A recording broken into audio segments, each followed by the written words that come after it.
Remember Dad insisting on a Ford Capri while Mum favoured the practical Metro, you begging for anything with a spoiler, but Grandad swearing by his faithful Rover. What made these motors truly special wasn't their cutting-edge technology or reliability. Quite the opposite, actually. The twist is that we love them precisely because they were flawed, temperamental, and uniquely characteristic in ways that modern motors simply can't match. These weren't just cars, they were members of the family, complete with nicknames, quirks, and personalities that created stories we still tell today. If you learned to drive in the 1980s, chances are you either learned in an Escort or it was your first car. The MK3 arrived in 1980 as Ford's new world car, designed to be sold globally with minimal changes. In Britain, it became ubiquitous, consistently ranking as one of the best-selling cars throughout the decade. The Escort came in a bewildering array of versions. From the basic 1.1 popular to the rally-bred RS Turbo, there was an Escort for every budget and taste. The XR3 and later XR3i became the must-have hot hatches, with their distinctive cloverleaf alloy wheels and pepperpot grills. These cars created a whole culture of modifying and customizing that continues today. What made the Escort so popular was its simplicity. They were straightforward to maintain, parts were readily available and cheap, and they were generally reliable if looked after. The driving experience might have been unremarkable in standard form, but that accessibility made them perfect for young drivers taking their first steps into car ownership. The Golf GTI Mark I might have invented the hot hatch, but the Mark II, launched in 1984, perfected it. With its distinctive red stripe grille, wide wheel arches and GTI badging, it became the car every young professional aspired to own. It represented quality, performance, and a certain lifestyle that was very appealing in the aspirational 1980s. What set the Golf GTI apart was its build quality. While British hot hatches often felt like regular cars with bigger engines bolted in, the GTI felt properly engineered.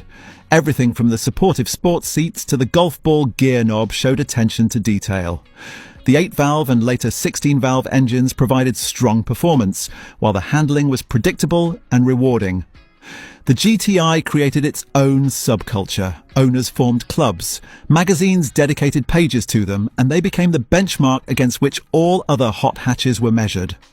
The famous GTI television adverts, particularly the one featuring Paula Hamilton, became cultural touchstones of the decade. Launched in October 1980, the Austin Metro was British Leyland's most important new car in years. It needed to be a success, and thankfully, it was. The Metro became one of the best-selling cars in Britain throughout the early 1980s, regularly appearing in the top 3 sales charts. Perhaps the Metro's most famous owner was Lady Diana Spencer, who drove a red Metro before her engagement to Prince Charles.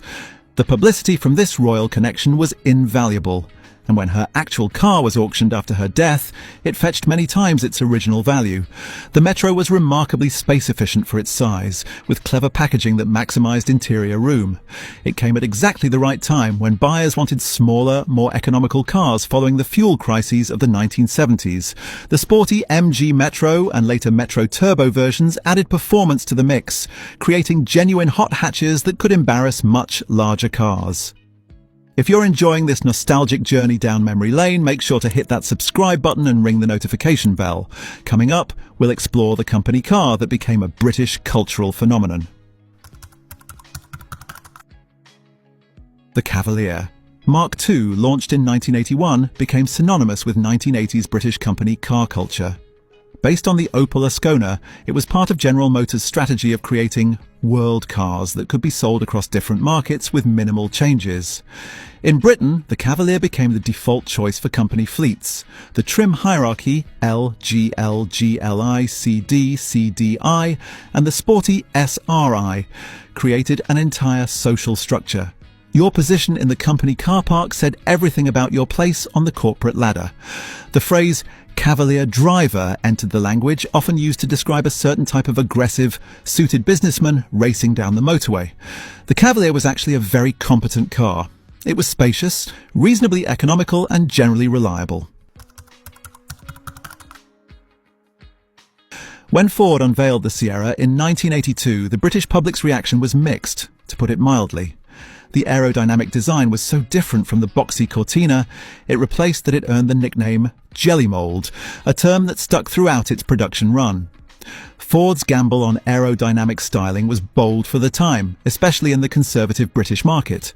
The Sierra represented a massive shift in car design philosophy. Where the Cortina had been all straight lines and sharp edges, the Sierra was curves and flowing lines.